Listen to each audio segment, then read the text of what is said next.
these truths to be self-evident. That all men are created equal. That they are endowed by their Creator with certain unalienable rights. That among these are life, liberty, and the pursuit of happiness.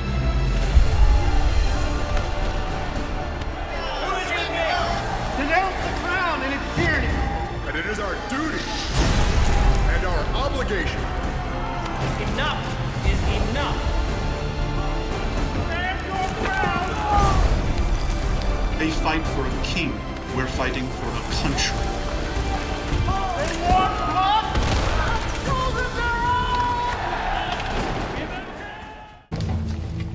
British troops are on the march.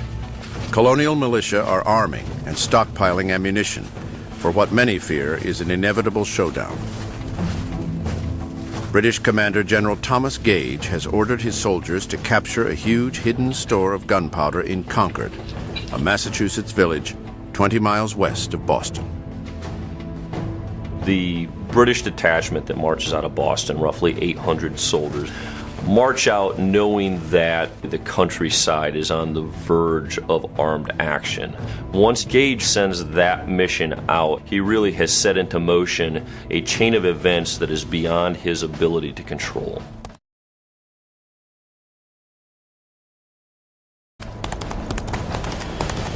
The British are indeed coming. The news starts leaking out and people start mobilizing. They're ready. Out into the countryside to spread the word goes Paul Revere, whose engraving of the Boston Massacre fanned the flames of outrage 5 years earlier. Poems and school books will one day mythologize Revere's midnight ride as if he were the lone heroic messenger. But in fact, he is just one part of a whole system of communication. Paul Revere is one of dozens, then scores, and literally hundreds of messengers going every which way. Bells are ringing, the shots are being fired. So before dawn, hours before dawn, the whole countryside is mobilized and knows what's happening. They arrange a signal. One lantern light in Boston's Old North Church if the British are coming by land, and two if by boat.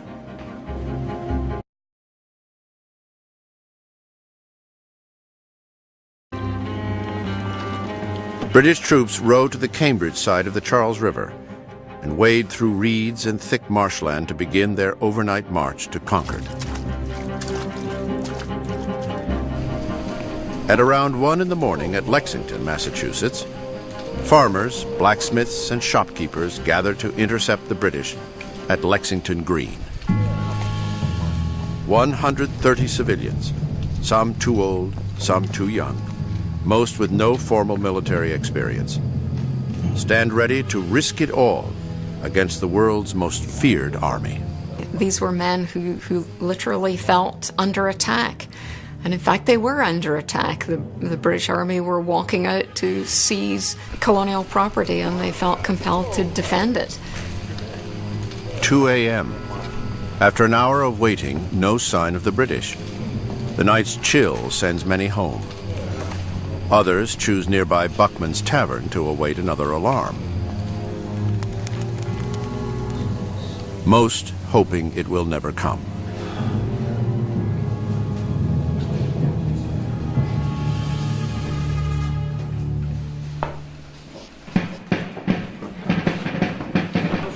At 4:30 a.m., drums announce that the British are on their way.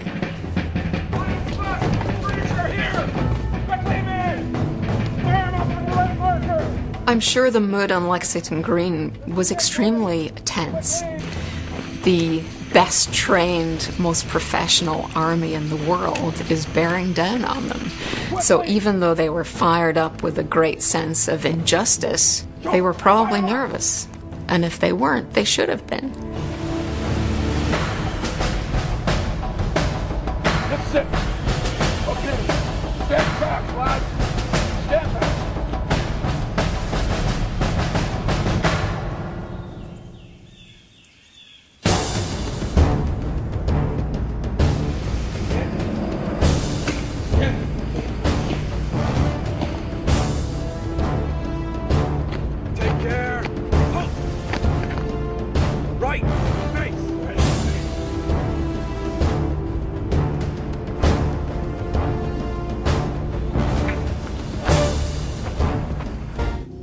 colonial soldiers are about to meet their first test.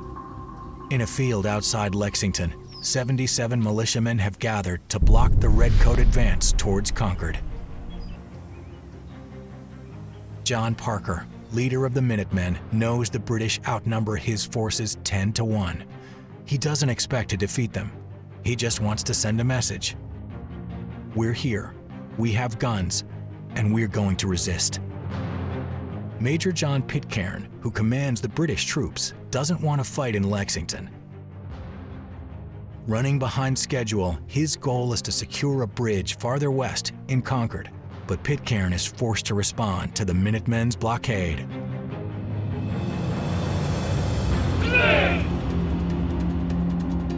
Lay down your arms. Hold! Do not fire! Neither side wanted a war to start. And so they stand there sort of face to face for a while. Hundreds of professional soldiers confront dozens of militiamen armed with squirrel rifles and buckshot. Both Parker and Pitcairn issue orders not to shoot. Both sides eye each other suspiciously, both sides not wanting to take a misstep. All of a sudden, a single shot is fired. Nobody knows who fired the shot. After the war and investigations, nobody ever found out. As soon as that shot was fired, both sides commenced firing at will, and the American Revolution was on. Concrete! Fire! Fire! Ready! Quickly! Treason! Fire!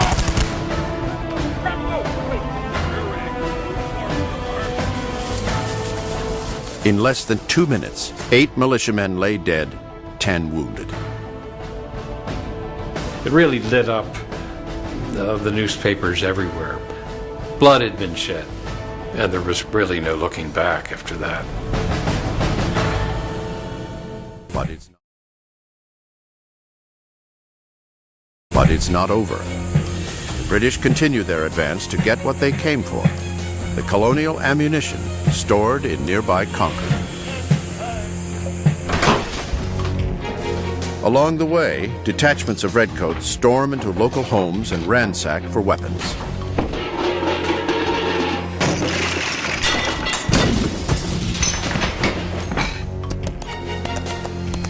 The word spreads, and militia from all over the area rush toward Concord to head off the British. This time, it's the Americans who are coming. They find not just the Concord militiamen, but all sorts of other militiamen coming and still coming and still coming and still coming. The British are certain they can swat these militia away like pesky flies, and find that they cannot, that they've encountered hard-fighting men. The British are badly outnumbered. They are forced to retreat. 16 miles separate them from the safety of Boston. 16 miles on foot. They are sitting ducks for armed and angry colonials. It is a trauma they won't soon forget. All the hills on either side of us were covered with rebels, so that they kept the road always lined and a very hot fire on us without intermission. Henry de Bernier, British soldier.